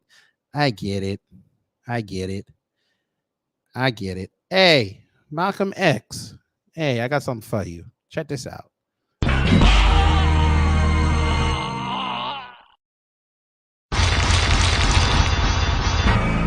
Smoke wins. Flawless victory. Fatality. Got something for you. So that's what we finna do. Where was that white chair in Jacksonville? It was next to your mama's bed as the Mandingo was giving her the high hard one. So yeah. Handle that with yourself.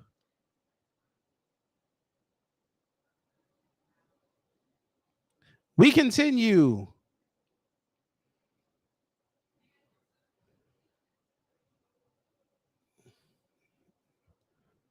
Back to Command Me.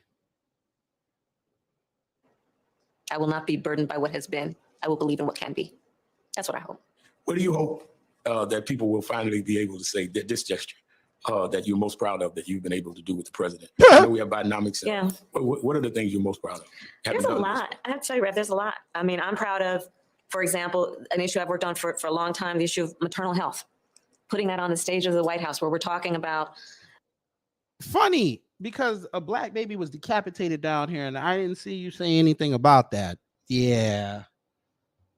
What about that black man who lost his wife after both of them told her that she didn't feel correct after giving birth to their son and she ended up dying hours later?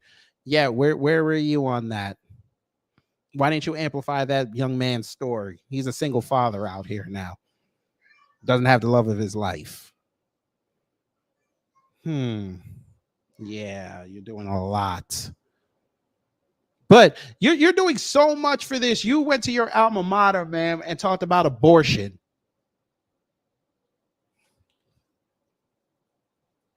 But you're so happy and so gung-ho about black maternal health. Okay, you got it.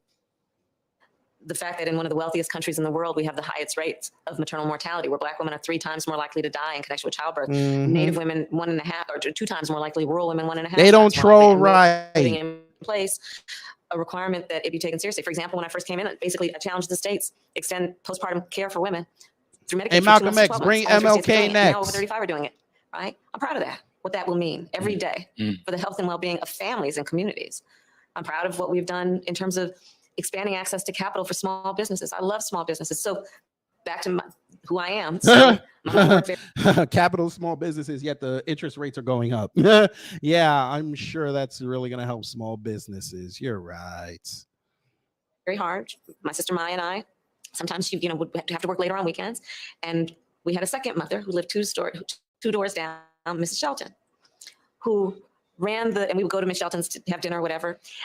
Miss Shelton ran the nursery school, and we lived on the apartment on top of the nursery school. Miss Shelton was a small business owner. Wow. And she was a matriarch of the community. She would hire locally. She mentored. I love our small businesses and the work we're doing, expanding access to capital for small businesses. And I could go on and on and on. There are many things that I'm proud of that we have done that have been, I think. Again, are you proud of the interest rates going up? Are you proud of the high inflation you had? Are you proud that the fact that people can't afford to buy cars?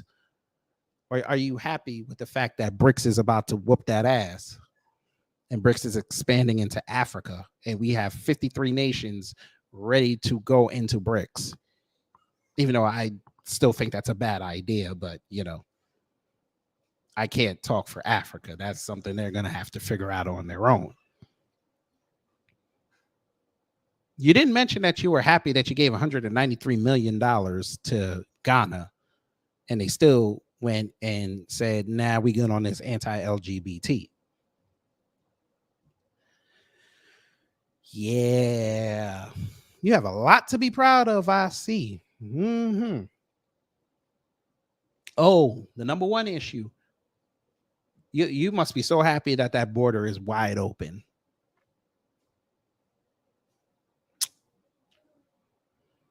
Are you happy about seeing them Haitians get whooped in Del Rio?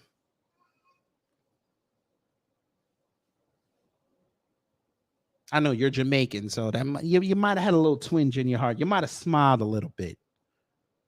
Yeah, were you happy about that? You got Uvalde on your record. You got Buffalo on your record. You got Jacksonville on your record. You got the two mass shootings in California. You got those on your record.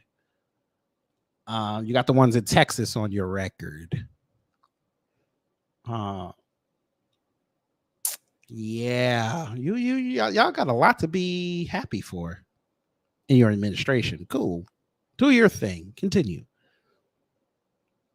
In many ways, and I say this humbly, that have been transformational for our country. Well, 60 years later, a story I heard growing up in the movement was how they didn't let women speak at the march. Well, they'll be speaking this march, but more important, there's a woman of color in the White House that speaks. And there it is. I thought she was black. Now she's a woman of color. They be telling on themselves. Okay, I'm done with this. It's a round. It's a rap for you round. And a rap for your round. I'll let a round rap around every rap around till it's rap around. This rap around. I'll rap around rap. I'll let a round rap around. How you gonna get around that? Yeah, we about done with that.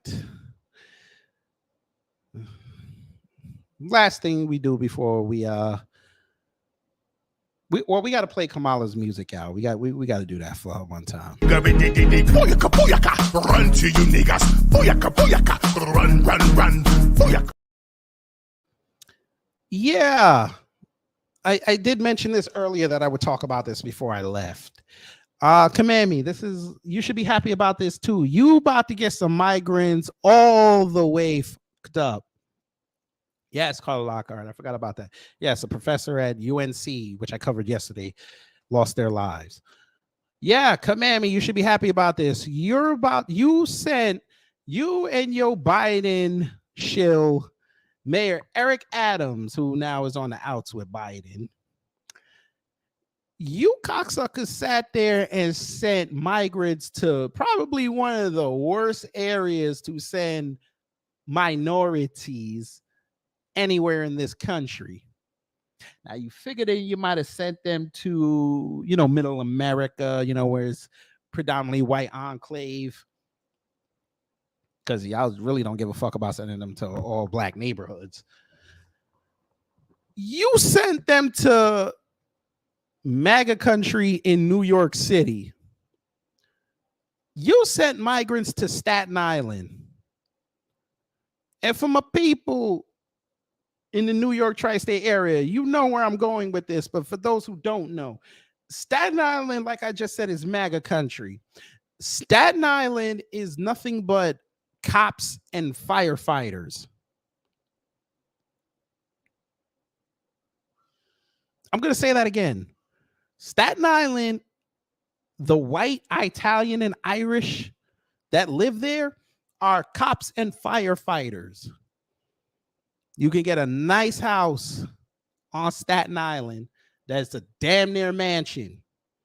We're talking heavy doors. The doors where you got to push this mother. It's like palace doors. Guess what else they have on Staten Island, family, since they're cops and firefighters? That's right. They got guns. Guns up the ass. We talking not only them type of guns, these cats, a lot of them that live there, ex-military. So they got M16s. They got M60s. They've got Spaz 12s. That's a shotgun. Automatic John. I wouldn't even be surprised if they had some claymores. Wouldn't even be surprised. Maybe even some grenades. You sent these migrants to probably the worst place in New York to send them. You didn't send them up north. You sent them to Staten Island. Then you're acting shocked that these people don't want them there.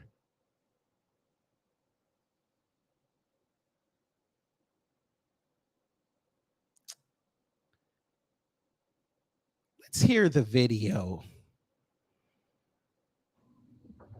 I don't care about the ad. Why is it taking 30 seconds? We don't care. Let's go. Come on, let's get to the show.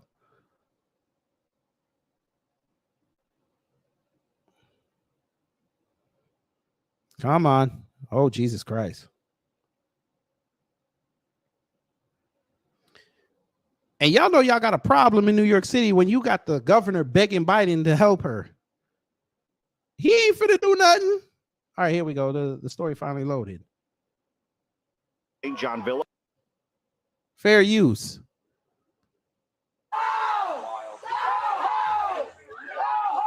Chants of go home greeted a few dozen adult migrants who quickly shuffled into the old St. John Villa Academy Friday afternoon. The city says the site will be used as emergency shelter for at least a few months. A school. Community blowback all week has been Catholic swift, school. with most citing the close proximity to local schools, including the Catholic school across the street. And I'll be damned. Wait a minute, family. Did you see that? We finna play that. If they're going to put a migrant. With most citing the close proximity to local schools. Look at that. Hey.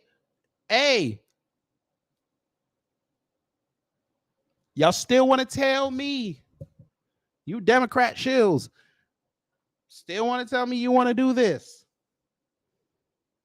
Y'all pissing off the 8-year-olds. You pissing off the ankle biters.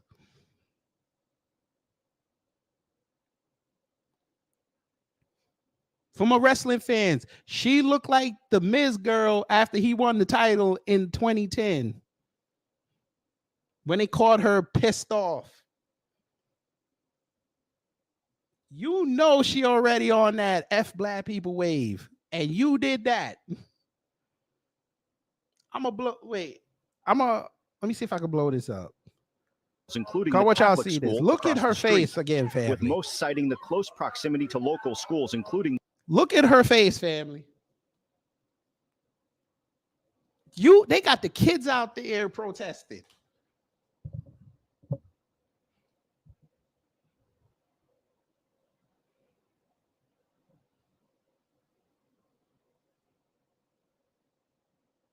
in the Catholic school across the street. And I'll be damned if they're going to put a migrant place across the street when I have to worry about my 4-year-old grandson and other people in this community. Angela Martucci, Italian. Bet you 10 to 1 her people have ties to them cops or the military or the firefighters. 10 to 1. All I'm going to say is that this is not a place to put these people. She said it. This is not a place to put these people. Y'all have 4 other boroughs you could have done it. You sent them to the worst borough possible. Look at them running. Just an hour before the migrants arrived, most of Staten Island's Republican elected leaders said they were suing. Would you want a migrant shelter right across the street? Vito Fasella, the borough president. Italian. If you answer that question, no way, then you're probably with 99% of the people. If you said, I got no problem, then you're a nut job. Then they left to go to court, and the migrants moved in right as an emergency hearing was held. Minutes later, chanting and cheering. Eventually, Staten Island Borough President Vito Fasella was back, restraining order in hand. That's your victory. This is yours. Over his shoulder, migrants began filing back out of the old school. We won, but the fight is just beginning. Mike Tenousis, I'm sorry. Greek. I'm going to say a term that y'all not going to like. I'm going to get in trouble. The Mediterranean MAFIA got together and said this ain't working. Y'all got to go. We going to be nice about it. If they do this again, it's going to get worse.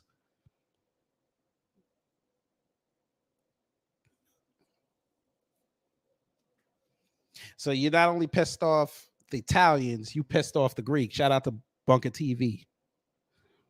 He alerted me to this. You pissed off the Italians, you pissed off the Greeks. That's 80% of Staten Island.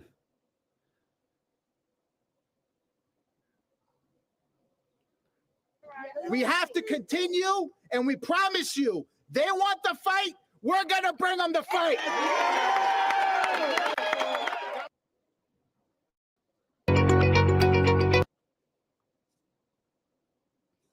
You thought they were done? Hell no. They not done. Tabernacle. They ran to Fox News. Where is the sound? Migrant shelter for us this morning. Sky, good morning to you. You know, you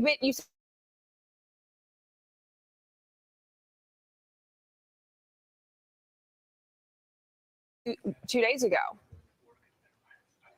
Good morning. Yes, the answer is yes. The protest is working. And what exactly is this protest? It is the American working people out in the streets, finally, non-violently. Oh, Carla, they actually did show them. Y'all didn't see that? They were, a lot of them were of the melanated persuasion.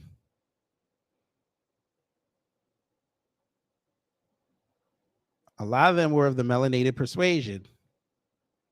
They just tried to quickly get away from it because it would have looked anti-melanated.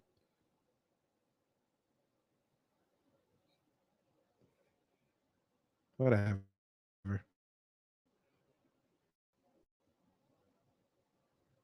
Non-aggressively, but using their voice, their anger. That's what America is all about. I've been telling people for 30 years as a patriotic activist.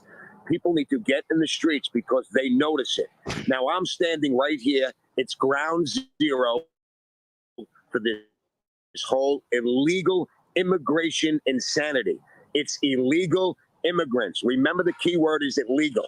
If I hear one more time that we are anti-immigrant, protesters, I'm going to lose my mind. It's not about that. And why is this ground zero in the whole city, the whole country? Because this is the first spot they slammed this illegal immigration shelter and smack dab in the middle of a middle-class, working-class neighborhood right across the street. Look where my fingers are pointing. Right here, you have this facility with 90% of them dropped off are young men. I'm tired also of the media saying there's women and children. There are no children in this facility. And right across the street, my friend, directly 40 feet is a school, a pre-K to 12th grade school with young girls. Think about what I'm saying. These men, I'm sure most of them are wonderful and looking for a better life, but we do not know. They are not vetted for crime. Brother Torian. Oh, yes, sir. That's that Staten Island Italian accent. That is very, the closest thing there is that North Jersey accent. Boy.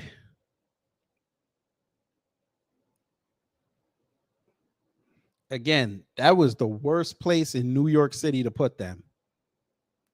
The worst place. Hey, Democrats, you pro illegal immigrants. Like he said, you put that in a middle-class Staten Island neighborhood. Them people don't leave. I'm going to say this again.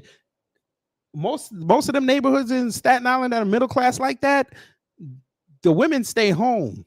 The men are out there working. Again, they're cops. A lot of them take side gigs to make sure they get the mortgage right every month. The firefighters, they take extra gigs. They put in that overtime. Them women stay home with them kids. They know what the hell goes on in them streets. They know the mailman's whole entire existence inside of a week. They know who the regular Amazon drivers are. You think you were going to try to sneak migrants into their neighborhood and they wouldn't know? They know everybody on the block and their extended family. And you see how quickly they mobilized.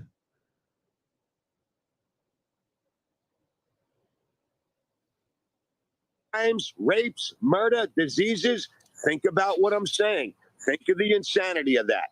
This is ground zero, and the crowds are growing and growing, and they are scaring these people out of here. Now, that might seem mean to some people. These migrants are starting to leave. They're getting pressured. They're uncomfortable. Listen, when people are angry, you are not, in this community, you are not going to separate a man, a woman, and their children. That working class community, nothing is going to get in the way of keeping those children safe. And these people are angry. So these migrants are coming in and they're packing up and leaving. And let me say, they're not going in the street and dying somewhere. They have better shelters that they go to where they are not going to stay in this residential area. People, this is starting the trend. This is going to close. This is not going to stay open, I'm telling you. And that's going to spread across this country. And it better. What happens in New York spreads throughout the whole country. This is ground zero. This cannot happen, and it will not happen. Scott, you said that they're starting to leave. About how many migrants are left?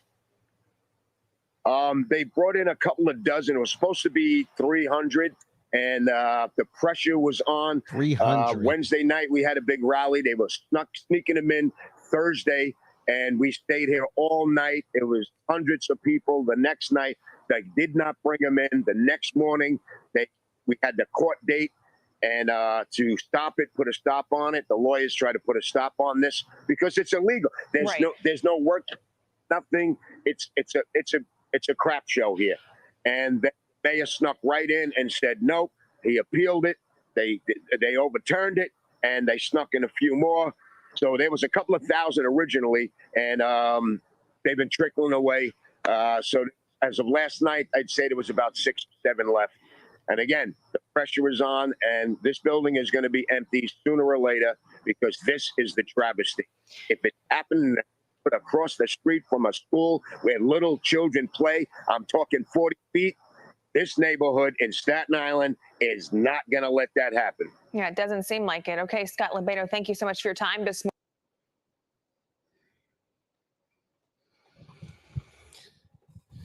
morning. Mm-hmm. Y'all play too much. Them folk don't play like that. Oh, we got more. And this will be the last thing I play. But don't want them to. Look who came outside trying to defend it. To protect my child, and I will protect everyone else's child too. Those at Monday night's protest insist they support the asylum seekers, but don't want them to stay in shelters so close to schools. This has nothing to do with politics for me. I feel like we're being bullied. I feel like people that have an unknown background don't belong across the street from the school. For me, it's that simple. I am not anti-immigration. I understand that the United States is the land of opportunity for those that want to seek the American dream. But to not have control of the border is absolute insanity. The city and state has been demanding help from the federal government, and on Monday, a response from Homeland Security saying that the city could be doing around 24 things better, citing issues of authority, structure, personnel, and information flow, plus data collection, planning, case management, communications, and other aspects of day-to-day operations. I haven't read through the entire letter. This is an all hands on deck moment. We are going to continue to push for those things that are important. Boy, you ain't gonna have your job in 2026, boy.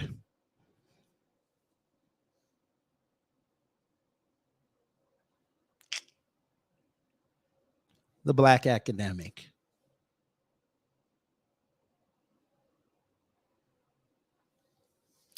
Dangerous voting block. Because they're so educated that they're dumb.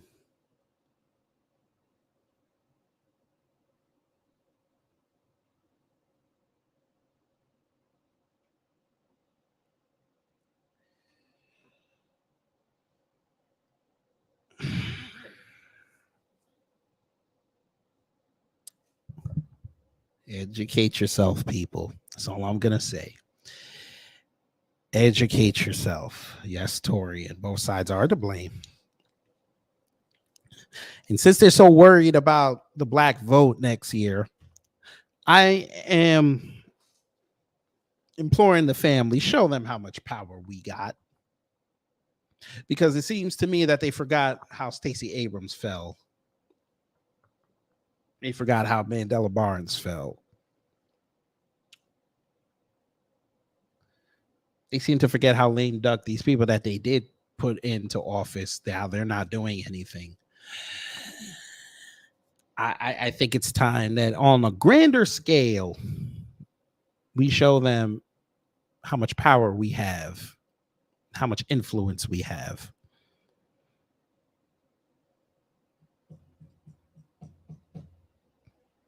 If you're going down that road. Anyway, y'all, I'm going to get up out of here. I appreciate y'all stopping through. Let me go off for 2 hours. This was fun. Sometimes it's fun. Enjoy the rest of your week. If I don't get to talk to you, I'm sure I'll have an upload somewhere. Just be on the watch out for it. Yeah, and that's pretty much it. So take care, stay safe, and you know what to do when the agents of chaos try to mess up your day.